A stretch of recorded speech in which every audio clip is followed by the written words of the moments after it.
day, gentle viewers. In today's news, Chainsaw Man may be seeing failure on the horizon. The creator of Bebop speaks about the Netflix adaptation, and some talks about some new anime-related things to watch in the coming months. All of that alongside an update on the current seasonal rankings today. So without any further ado, I am Tristan Gallant, and welcome to Glass Reflection.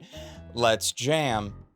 Blu-ray sales of anime from Japan are in, and it doesn't seem to be looking good for the recent adaptation of Chainsaw Man. While over here in the West, we rely heavily on streaming and the internet to consume the majority of our media, instead of focusing heavily on physical media like we may have in the past, or we probably should continue to be doing in the present. In Japan, the sales of an anime adaptation physically is still very important in some circles, and for some, it becomes a bellwether of sorts to the popularity of the show in question. For last week, when the first volume of Chainsaw Man's discs were sold, it totaled up to only 1,735 sales. Now, without context, that may still sound good. Like, how many discs did they expect to sell anyway? Well, some context I got. In the first week, for example, of the release of Lycoris Recoil, another show from last year, its first week of sales totaled over 23,000.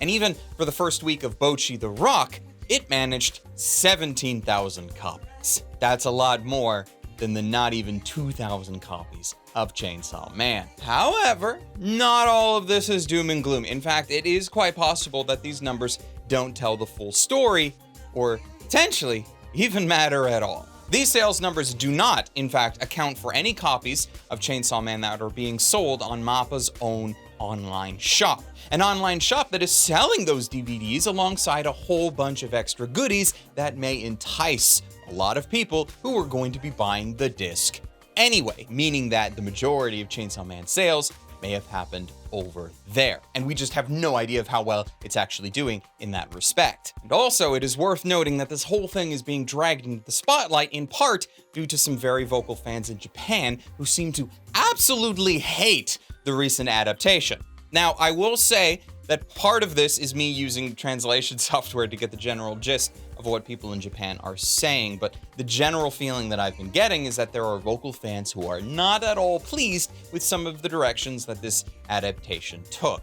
For instance, there is, unarguably, a very heavy influence in the adaptation from Western film culture. The show's entire opening, for instance, is in fact one giant homage to Hollywood classics recreated with Chainsaw Man characters. Some fans would have much preferred that the adaptation stuck far closer to the original manga and stuck closer to a traditional shonen anime style. One with all of the dark material that the manga contains, sure, but just without all that Western influence in there. For my part, as admittedly a Westerner, I had no issues with the Hollywood influences. Not just because they're from a culture that is basically mine. We can get into a discussion between the differences of Canadian and American culture at another date, but also because of how unique it is in the anime space. We don't see a lot of that in anime right now. Like, if Chainsaw Man was more traditionally adapted, would I enjoy it the same way?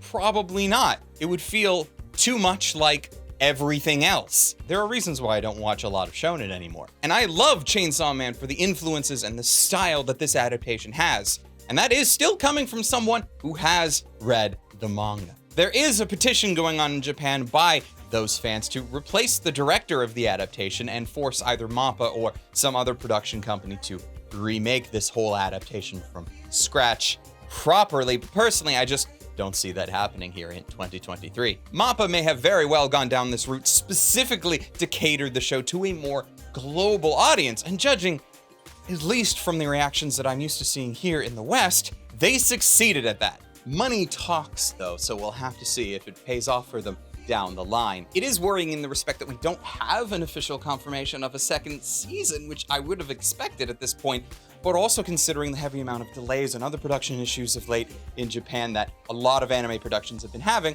that's not necessarily surprising.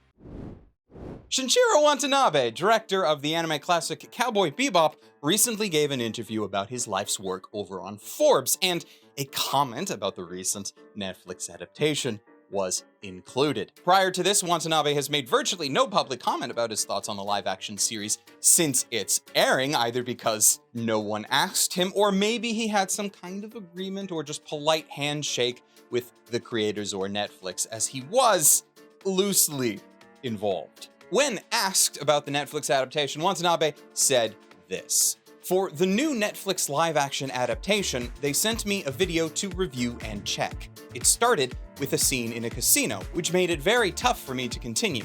I stopped there and so only saw that opening scene. It was clearly not Cowboy Bebop, and I realized at that point that if I wasn't involved, it would not be Cowboy Bebop.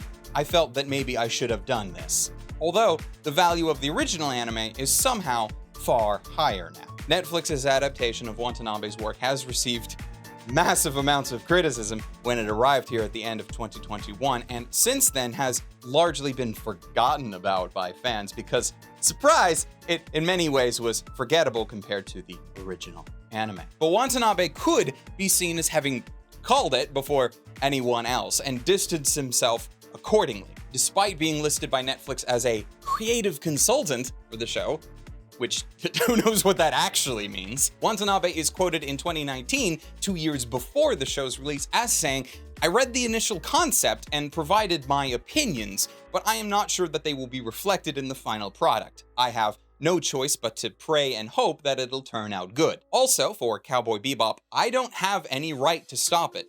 Those rights are in the hands of Sunrise, so if you have a complaint, please send it to them." Him throwing Sunrise under the bus there, even at that early stage, is what led some of us to be a little apprehensive about the product. A Bebop without Watanabe is not really a Bebop at all, and that comment alone showed that he had zero creative control in this new series. Possibly only even enough as a consultant so that marketing could just legally use his name. While this is all in a way beating a dead horse, it is nice to know that not everyone, even tangentially involved with that production, thought that everything was sunshine and roses. After this video though, I do actually encourage you to go and read the whole article in full. Like, we just talked about the Netflix part, which is a really small paragraph in a much larger discussion about Watanabe's work throughout the decades, and it is probably one of the better views that I have read about the anime industry in a long while. So go check that out, as long as Forbes lets you anyway, and doesn't limit your viewing. Now, before we continue, I did want to give shoutouts to supporters of this channel over on Patreon. This video, specifically, is not sponsored, and the more support that we get over there, the less sponsors that Glass Reflection will need at any given time. So an immense thank you, especially to patrons like Ross Emerson, Omar Showman, Hector Montemayor, Wago221, City Yamako, and Ryphen Bonaparte. We can't continue this without your support, so however much you are able to help, I am eternally grateful. Let's talk about some new stuff up on the horizon, shall we? A second season of Tonikawa Over the Moon is said to be airing in the spring season this April, though it did not come from an official announcement, but rather the description of an upcoming event scheduled for March 25th at the Anime Japan convention. Conveniently, though, the lead voice actors for the series are scheduled to be in attendance, so its validity is probably accurate. Speaking, though, of new seasons of things, Netflix has also revealed some new visuals for its One Piece adaptation. Interesting that that Forbes article about the last anime adaptation came out around the same time. I don't know if this is them trying to cover up for anything. While this is not released alongside any specific date for the new show, the reveals did include the year of 2023 for the show's release and gives us another new look at the characters and such from this adaptation. The series is confirmed to have 10 episodes, and unlike the last Netflix anime adaptation that we spoke about today, One Piece's mangaka Oda is actually said to be serving as an executive producer of this new show and not just a creative consultant. Now, what that actually means for his own creative control, who knows? It might again just be a position that he was given and holds and got paid for without actually having much creative say in what happens. Can't say at this juncture. And even from the images though, it is really hard to get a feel for how the series is going to be presented in the end. Like, these images don't have any real detail at all, probably by design. There's a lot of lighting effects to cover up virtually everything, which does set off some red flags for me, but I could be suffering from PTSD. of this sort of adaptation. When Netflix does finally come around and give us a proper date, hell, a trailer even, that would be great. But until then, we'll just have to wait.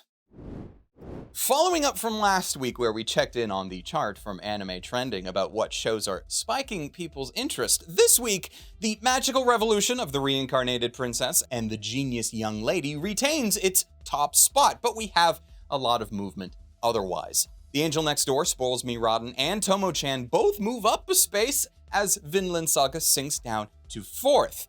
Buddy Daddies jumps up 3 whole places, knocking down Nier into 7th while it's at it. Bofuri makes its debut onto this list finally in 8th place, which makes me feel like I'm finally convincing people to watch this series by mentioning it in passing constantly. Go watch Bofuri. But I can't be influencing the chart too much because Ice Guy and his cool female colleague is still on the list.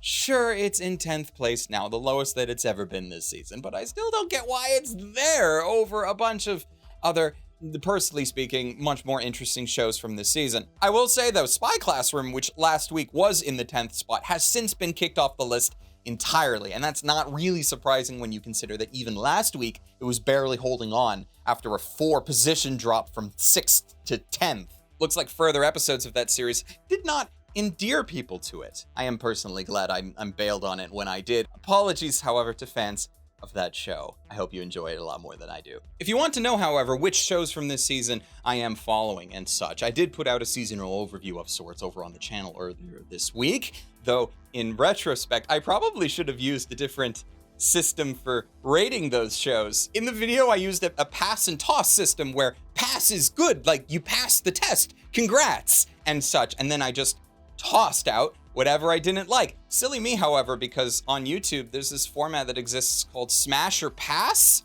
wherein pass is a bad thing. So people got confused.